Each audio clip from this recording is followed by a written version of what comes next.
बिस्मिल्लाहिर्रहमानिर्रहीम। अस्सलाम वालेकुम। मैं सरदार आकिब जवेद हूँ और आप मेरा यूट्यूब चैनल देख रहे हैं। अच्छा, ये अब हमें खौफज़दा करने की कोशिश कर रहे हैं, हमें डरा रहे हैं और धमका रहे हैं कि अगर तुमने कोई सवाल पूछा तो हम तुम्हें नहीं छोड़ेंगे। काली वीगो आपका बाहर इंतज़ार कर रही होगी। तो मैं आपको खुल के बताऊं कि हम डरने वाले नहीं हैं, हम सहमने वाले नहीं हैं। आपने जो करना है वो कर लें, हमने सवाल उठाने हैं, आपसे सवाल पूछने हैं इंशाअल्लाह। क्योंकि पाकिस्तानी कौम में शऊर आ चुका है। ये 90 की दिहाई का दौर नहीं है, ये 2022 चल रहा है अभी, और 2022 में अवाम में शऊर आ चुका है। अवाम मिली नगमों से आगे निकल चुकी है इस टाइम। डॉक्टर शहबाज गिल के ऊपर जो कुछ भी हुआ उस पर इंतहाई अफसोस है, और जो कुछ कर रहे हैं ये पाकिस्तान के लिए इंतहाई नुकसानदेह है। क्योंकि पाकिस्तान की सबसे बड़ी पॉलिटिकल पार्टी जो पाकिस्तान तहरीक इंसाफ है, उसको और पाक फ़ौज को उन्होंने आमने सामने ला कर खड़ा कर दिया है। और इसके पीछे सिर्फ एक ही शख्स है, वो आप जानते हैं कौन है। वो क्यों कर रहे हैं ये? अपने जो इनके मुरीद हैं उनको खुश करने के लिए। लेकिन मैं आपको खुल के बताऊं कि इसका नुकसान सिर्फ और सिर्फ पाकिस्तान का होगा, इनका कुछ भी नहीं होता है। ये यहाँ से चले जाएंगे, ये भगोड़े हैं, जैसे मियाँ साहब भाग गए, जैसे बाकी आपके जर्नैल यहाँ से भागे हुए हैं, ये भी बिल्कुल इसी तरह भाग जाएंगे। ये मुल्क हमारा है, ये मुल्क हमने कुर्बानियों से हासिल किए, और इस मुल्क की हमने अपने खून से कुर्बानियाँ दी हैं। ये हम आपको ऐसे नहीं खाने देंगे इसको। और मैं एक और बात देख रहा था न्यूज़ कि सी पैक का जो प्रोजेक्ट था वो इन्होंने बंद कर दिया है। अमेरिका अपने जो उसके टाउट थे वो पाकिस्तान के अंदर उसने छोड़े हुए हैं ना, वो अपनी कार्रवाइयाँ कर रहे हैं। अभी हमें खुश कर रहे थे कि डॉलर नीचे आ गया, डॉलर नीचे आ गया। डॉलर ऐसे नीचे आया है, सी पैक बंद हो गया। हमारा जो मुल्क एक तरक्की की तरफ जा रहा था, हमारा एक मुल्क जो बेहतरी की तरफ जा रहा था, वो इन्होंने उसके पाँव के ऊपर कुल्हाड़ियों से वार कर करके उस पाँव काट दिए हैं हमारे मुल्क के। अब हम कटोरे लिए और कशकोल लिए, कभी अमेरिका के पास, कभी खलीजी ममालिक के पास, कभी तुर्की के पास फिरते रहेंगे। यही अगर सी पैक चलता तो हमारे मुल्क के हालात बेहतर हो जाते, हज़ारों लोगों को रोज़गार मिल सकता था, और हमारा मुल्क जो है वो किसी जगह पे चला जाता, किसी मकाम पे चला जाता। लेकिन पाकिस्तान का ये नासूर रहा है कि ये 75 सालों से ये गिद्ध खा रहे हैं इसको, और ये गिद्ध आज भी उसी तरह खा रहे हैं। ये गिद्ध हमें नोच नोच के खा रहे हैं, और हम पाकिस्तानी जो हैं वो इनकी बातों में आए हुए हैं, और इनके आगे हम सवाल नहीं करते हैं, इनसे पूछते नहीं हैं। और जो सवाल करे, इन्होंने एक कार्ड देना है, वो कार्ड गद्दारी का कार्ड है।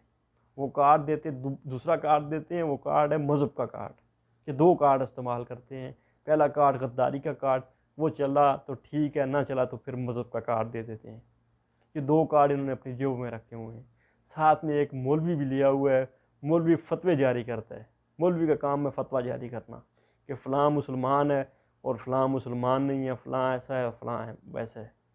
तो हमें तरक्की की तरफ निकलना चाहिए। बाकी जो ममालिक हैं, बांग्लादेश हमसे बाद में आज़ाद हुआ, हमसे आज़ाद हुआ बांग्लादेश। आज बांग्लादेश कहाँ चला गया? बांग्लादेश का मैंने कोई मिली नगमा नहीं सुना। बांग्लादेश तरक्की की राह पे गामज़न है, लेकिन हम लोग बांग्लादेश के टके से भी पीछे चले गए। वजह सिर्फ एक ही है कि हम मिली नगमे सुनते आ रहे हैं। और डॉक्टर शहबाज गिल को जिस तरह से ये तशद्दुद का निशाना बना रहे हैं, मुझे तो यकीन करें डॉक्टर शहबाज गिल को देख के आज यासीन मलिक याद आ गया। क्या हम लोग मकबूजा कश्मीर में रह रहे हैं? क्या इन्होंने इस्लामाबाद को मकबूजा कश्मीर बना दिया है, जहाँ पर हॉस्पिटल के बाहर इन्होंने नफरी तैनात कर दी है, कंटेनर्स खड़े कर दिए हैं, खारदार तारें लगा दी हैं, तो अंदर कोई बहुत बड़ा इन्होंने रॉ का एजेंट के पता नहीं कौन सी एजेंसी का एजेंट पकड़ लिया है। ये सलूक तो आपने वो जो एक जासूस पकड़ा था मियाँ साहब की शुगर मिल से, उसके साथ भी नहीं किया था। ये जो आप कर रहे हैं ये मुल्क के लिए ठीक नहीं है, पाकिस्तान के लिए ठीक नहीं है, पाकिस्तानी कौम के लिए ठीक नहीं है। इससे लोगों के दिलों में नफ़रत पैदा हो रही है, और ये नफ़रत और ज़्यादा पैदा होती जा रही है। जैसे जैसे आप ये कार्रवाइयाँ कर रहे हैं, लोगों के दिलों में आपके लिए नफ़रत ज़्यादा पैदा हो रही है। जो प्यार और मोहब्बत हम आज से कुछ साल पहले देखते थे, वो प्यार और मोहब्बत आज नहीं रही। इसकी वजह क्या है कि आपने हमें कहा कि ये चोर हैं, ये डाकू हैं, ये लुटेरे हैं, اور بعد میں آپ ہی آج کروائیاں کر کے ہمارے ہی بندے پکڑ پکڑ کے آپ جیلوں میں ڈال رہے ہیں. اسپتالوں کے باہر آپ نے خاردار تاریں لگا دی, کنٹینرز کھڑے کر دیے اور تشدد کر رہے ہیں ان کے اوپر. آپ نے اگر ڈاکٹر شہباز نے کوئی بیان دیا ہے جو غداری کے زمرے میں آتا ہے, جس سے ملک میں انتشار پیدا ہو سکتا تھا, تو آپ کو چاہیے تھا کورٹ میں اس کا کیس لے کے جاتے, کورٹ جو اس کا فیصلہ دیتی اس کے بعد کروائیاں ہوتی. ہاں, جو لوگ فوج کے مخالف تھے سب کے ساتھ پھر وہی سلوک ہونا چاہیے. مریم صفتر جو بیانات دیتی تھی اس کو بھی پکڑنا چاہیے, جو اس کا میاں تھا میاں کو بھی پکڑنا چاہیے, اور جو اس کا دوسرا میاں تھا اس کو بھی پکڑنا چاہیے, اور جو خواجہ سعد رفیق, خواجہ آصف, ان لوگوں کو بھی پکڑنا چاہیے. مولانا فضل الرحمان نے بھی بیانات دیے تھے کہ یہ بوڑھے جرنیل جو اسرائیل کی نمائندگی کرنے کے لیے آتے ہیں, وہ اس بیان پہ تو زیادہ سنگین اس پہ لگ سکتی تھی, لیکن آپ نے تو ان کو نہیں پکڑا, آپ نے تو ان پہ کوئی تشدد نہیں کیا. وہ تو ایک دن بھی جیل میں نہیں رہے, وہ جیل میں جاتے بھی تھے تو ان کے لیے VIPs کمرے, VIP ان کے لیے. اور یہ ایک پاکستانی جو امریکہ کا گرین کارڈ چھوڑ کے پاکستان آیا, پاکستانی عوام کے لیے آیا, آپ اس پہ اتنا تشدد کر رہے ہیں جیسے وہ بہت بڑا کوئی دہشت گرد ہو. سوچنا چاہیے ہمیں. کل عمران خان نے احتجاجی مظاہرے کا اعلان کیا ہے, تو میں چاہتا ہوں کہ پوری قوم نکلے اس کے لیے, کیونکہ ہم لوگ آج نہیں نکلیں گے تو کل یہ ہمارے ساتھ بھی کریں گے, ہمارے بچوں کے ساتھ بھی یہ کریں گے. یہ جو غداری کے اور سرٹیفکیٹ دے رہے ہیں, کم از کم ان کے منہ سے یہ غداری کے الفاظ اچھے نہیں لگتے ہیں. جو کل تک فوج کو گالیاں دے رہے تھے وہ آج سرٹیفکیٹ بانٹ رہے ہیں کہ کون محب وطن ہے اور کون غدار ہے. محسن داؤد جیسے لوگ, ان کو آپ نے وزارتیں دے دی, جو کل تک کہتے تھے یہ جو دہشت گردی ہے اس کے پیچھے وردی ہے. منظور پشتین جیسے لوگ یہ نعرے لگاتے تھے, ان کے ساتھ تو کوئی بھی کارروائی نہیں کی گئی, ان کو تو نہیں پکڑا گیا, کسی نے نہیں, ہاتھ تک نہیں لگایا کسی نے. اور اس نے صرف اتنا کہا کہ ملک کی جو حب الوطنی ہے اس کو ذہن میں رکھیں. اور میں سمجھتا ہوں کہ بیان بالکل ٹھیک ہے.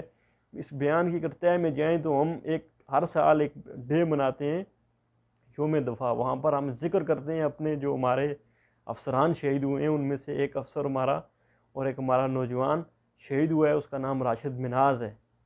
تو کیا راشد مناز نے اس ٹائم جو فیصلہ لیا تھا وہ غلط تھا؟ کیا اس نے اپنے متحد کا جو حکم نہیں مانا تھا, تو کیا اس نے ٹھیک کیا تھا یا غلط کیا تھا؟ سوال تو بہت سے بنتے ہیں, قوم پوچھتی ہے. میں کہتا ہوں کہ یہ 90 کا دہائی کا دور نہیں ہے, 90 کی دہائی کا دور نہیں ہے, وہ یہ 2022 چل رہا ہے. بچے میں شعور آ چکا ہے. اب ہمیں ملی نغموں پہ نہ ٹرکاؤ, قوم کو سچ بات بتاؤ, قوم کے ساتھ سچی بات کرو. سی پیک کو یہ کہتے تھے کہ عمران خان سی پیک کا دشمن ہے, سی پیک تو انہوں نے بند کر دیے, انہوں نے معاہدہ ختم کر دیا چائنا کے ساتھ. اس کے پیچھے کون ہے؟ امریکہ ہے. امریکہ کی چال تھی یہ. امریکہ چاہتا یہ تھا کہ پاکستان ہمارا متحد رہے, ہمارے آگے پاکستان بھیک منگتا رہے ہمیشہ ہم سے, ہم اس کو امداد کے نام پہ بھیک دیتے رہے. ابھی آپ کو اس نے امداد دی ہے, جو ہمارے متاثرین تھے سیلاب والے, تو وہ امداد دے رہے, ہم لے رہے ہیں کشکول اٹھائے ہوئے. ہم چاہتے ہیں کہ امریکہ کے ساتھ ہم غلامی نہ کریں, ہم اس سے بھیک نہ مانگیں, ہم دوستی, ہمارے ساتھ دوستی کرنا چاہتے ہیں تو آ جائے, دوستی کریں گے, لیکن اگر بھیک کی بات کریں تو بھیک نہیں لیں گے.